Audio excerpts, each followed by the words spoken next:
Jo McCarroll joins us now to talk gardening. How are you, Jo?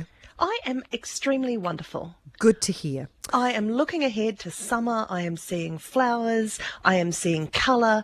I am seeing vases of flowers in every room. I must admit it is quite a lovely time to be going for walks and things. It's quite nice and distracting to be admiring other people's gardens and how great they're looking. It is, and it is a time when actually there's so much you can do in your own garden, and the payoff can be quite quick. So I was thinking about stuff you could plant now, right now, and that you're looking for flowers, you're looking for colour, you want your garden to be full of flowers this summer, and it'll be full of flowers, in just a few months. So I thought, I'd start with the real crowd pleaser, which is dahlias. So dahlia tubers can go in now, provided the risk of frost has passed, and plant them about 5 or 6 centimetres deep, I suppose. Give them a bit of space. They can get quite big. And then that's about all you have to do. They are really forgiving plants. They give them good drainage, a bit of sun.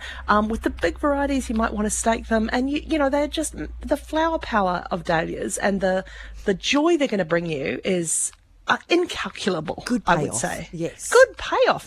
And actually, you'll have flowers probably about 8 weeks from now if you plant them. So, that's nothing. That'll fly past. She says. Yeah, with a slightly hysterical note in my voice. But I'll give you a little pro tip. Once the dahlia plants start to form, once the second set of leaves has formed, just pinch the tips out. And it feels quite counterintuitive because you're like, no, I want to encourage them. I want them to grow. But it'll just encourage them to be a bushier plant. And then once they've formed about 5 shoots from that tuber, pinch any more shoots out because they'll be spindly and weak and they'll take growth. And that'll mean you've got a bushy plant and you've got masses and masses of flowers.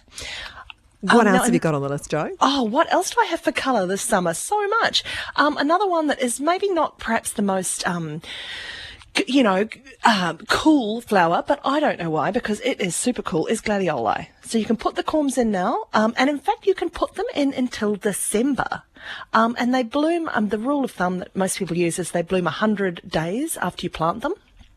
So if you put them in now, you're probably still in time to have them, for your summer parties when we'll all be back at each other's houses, popping around the country.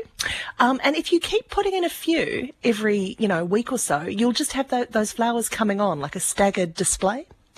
And that's, once again, it's about all you have to do. Just put them in the ground. They are, they need full sun, they need good drainage. But apart from that, they will bloom. And they will bloom again the following year. So the payoff is just incredible. I'm staying in a slightly uncool theme for my next pick. Right. Which I know, it's going to be a stretch, but I just want you to go with me on this, Francesca. Begonias. Now, they have perhaps, they've lost a bit of, their lustre because they're thinking of maybe a bit of a kind of nannery plant. I do not know why. They are incredible. They are brilliant for pots, amazing for hanging baskets.